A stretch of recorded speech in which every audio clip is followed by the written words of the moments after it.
আসসালামু আলাইকুম। সকলে সুস্বাস্থ্য কামনায় শুরু করছি আমার আজকের আরও একটি নতুন লাইফস্টাইল ব্লগ। আজকের ব্লগটি দেখার জন্য আপনাদের সবাইকে স্বাগত জানাচ্ছি।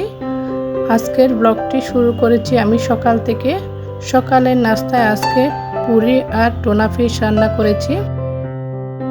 এভাবে টুনা ফিশটা রান্না করলে আমার বাচ্চারা অনেক পছন্দ করে, একদম মাংসের মতন হয়। টুনা ফিশ নিয়ে আসলে আপনাদের ভাইয়া রান্না করে খাওয়ায়, এভাবে পুরি দিয়ে খেলে অনেক মজা। ছুটির দিন বলে একসাথে নাস্তা করতেছি, না হলে বাচ্চাদেরকে নিয়ে একসাথে নাস্তা করার সুযোগটা হয় না। আর আপনারা কি খেয়াল করেছেন, এর মধ্যে সকালের ওয়েদারটা একটু শীতের আভাস পাওয়া যাচ্ছে। সকালে ঘুম থেকে উঠে চারপাশে প্রকৃতির দিকে দেখলে মনে হয় শীতের আমেজ পাওয়া যাচ্ছে। আর সেই সঙ্গে দেখতে পাচ্ছি যে সময়টাও একটু ছোট হয়ে আসছে। সকাল থেকে সন্ধ্যা পর্যন্ত কাজগুলো না করতে করতে কিভাবে সময়টা পার হয়ে যায় বুঝতেও পারি না।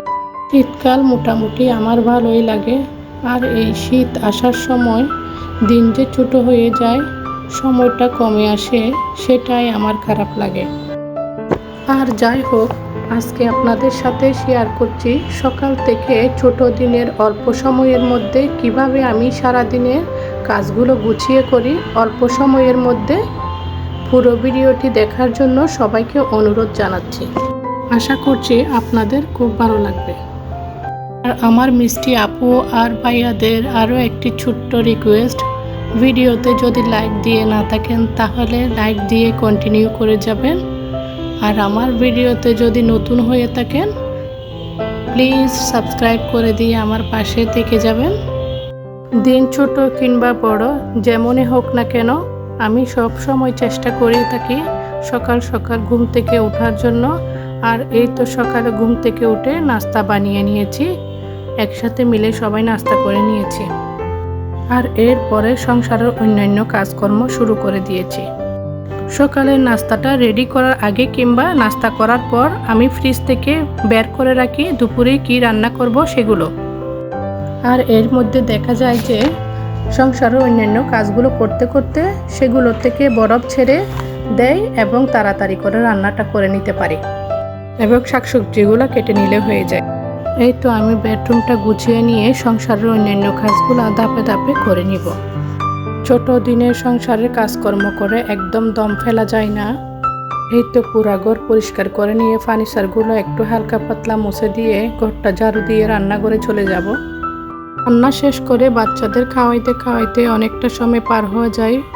দুপুরে একটু রেস্ট নেওয়ার টাইম থাকে না, কেমনে যে বিকেল হয়ে যায় টের পাওয়া যায় না। রান্নাঘরে এসে অফ ক্যামেরায় নাস্তার পরে কাপ প্লেটগুলো ধুয়ে নিয়েছি। রান্নাঘরটা ক্লিন থাকলে রান্না করতে বেশ ভালো লাগে। শাকগুলা বেছে নিয়ে এই তো বসিয়ে দিয়েছি। চিংড়ি মাছগুলো কেটে নিব, আলু দিয়ে চিংড়ি মাছটা হালকা জল দিয়ে রান্না করে নিব। বাচ্চারা আবার উপরে ছিলকাটা ছিলে রান্না করলে ওইটাই বেশি পছন্দ করে।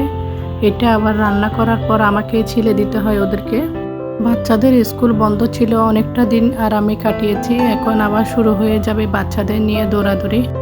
যারা ইতিমধ্যে আমার ভিডিওটি দেখছেন এবং একটি লাইক এবং সাবস্ক্রাইব করে দিতে ভুলে গেছেন, প্লিজ একটি লাইক এবং সাবস্ক্রাইব করে দিবেন এবং কমেন্ট করে জানাবেন কেমন হয়েছে আমার ভিডিওটি। খাওয়া দাওয়ার পর তেমন একটা সময় থাকে না, একটু রেস্ট নিয়ে আবারও চলে আসছি বাচ্চাদের জন্য নাস্তা বানানোর জন্য। পাকোড়া বানিয়ে নিয়েছি। বাচ্চাদের জন্য বিকেলের নাস্তাটা বানাতে আমার খুব ভালো লাগে। এরকম নাস্তা খেতে কার কার ভালো লাগে কমেন্ট করে জানাবেন। ওদেরকে নাস্তা দিয়ে দিয়েছি। ভিডিওটি এই পর্যন্ত। আল্লাহ হাফেজ।